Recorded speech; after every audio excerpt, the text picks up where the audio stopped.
Indiana University Foundation President Curtis R. Simic. Well, gentlemen, this is the moment that you've been training for. This is the moment you've worked so hard for. From now on, the whole day is in your hands, and all we hope for you is safe race, good competition, and a great ending. Gentlemen, mount your Schwinn bicycles. I'm with Stephanie from the Student Foundation. I have the official Schwinn Little 500 bike. What's interesting and significant about this bike is that it only has one gear. They run a 46-18 gear. They only have one rear coaster brake.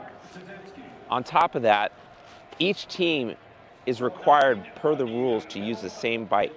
They have the ability to change out the stem, the handlebars, and maybe the saddle. But each team is going to be out there today in the Little 500 competing on this bike with no handbrakes. We're going to see some great action, some great spills. This is the official bike. It's the great equalizer of the Little 500.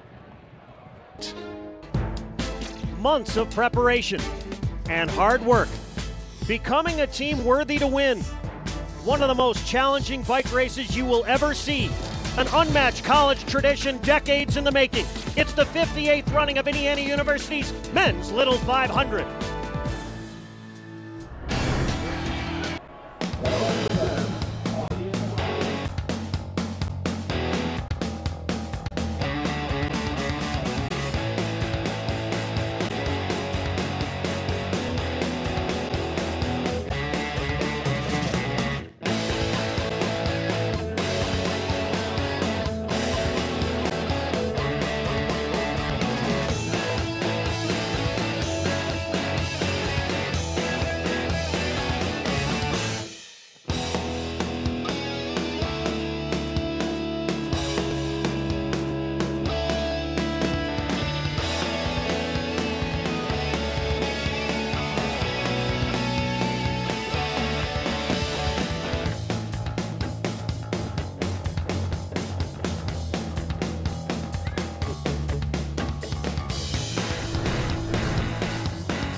And Kurt Simic, he's been serving in that post for the last 20 years, but his association with this race dates back to the late 50s. He rode for Dodds House back in 1959, and because of his 5 decades associated with the Little 500, we wanted to get his perspective on how the event has changed over the years. I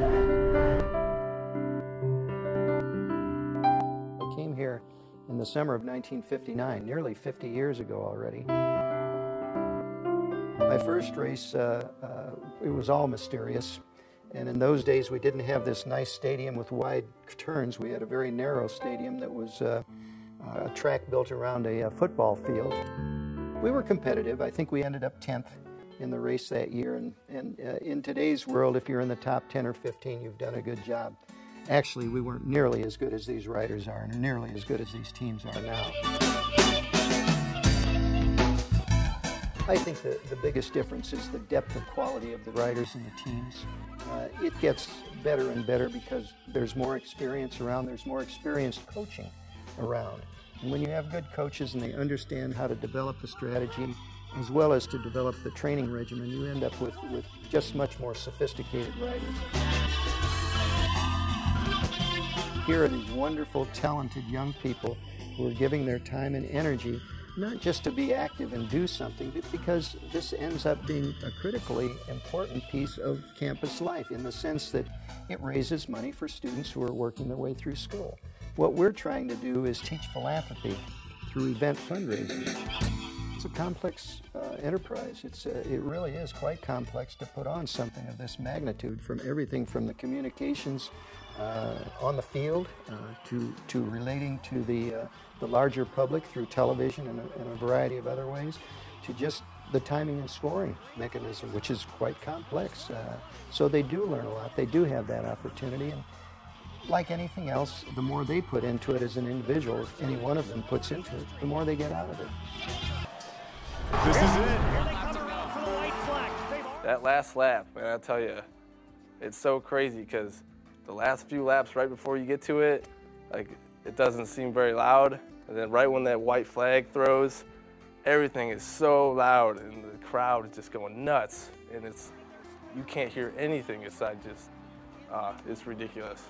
The person that wins the race necessarily isn't really the fastest person.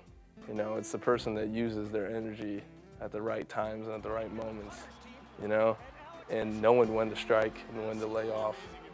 Alex was mentioning it wasn't necessarily he was the fastest, but last year he was definitely the fastest, and we knew that. That's why that's why the sprint was in the bag, I think, before that last exchange took place. I think last year, with Alex winning, missing out, and we took the white jersey as the series leaders. I think it played a big role in getting the other team's heads that if it came down to the last lap and we were on it and Alex had the bike, then I think it was already in their head that they were fighting for second place. We were towards the scoreboard on turn 1, so it was really hard for us to see the finish. I mean, as soon as Alex had the inside on the white flag, I knew it was over. I mean, he was just going to be another missing out run, like he said, and it was game over. So, you know, when it comes down to a sprint, you know, I'm a very confident person with that, and the rest is kind of history. It was 3 years coming, and a lot of upsets and downfalls and just bad luck those previous years, and to get it that third year, my last year, is really something special.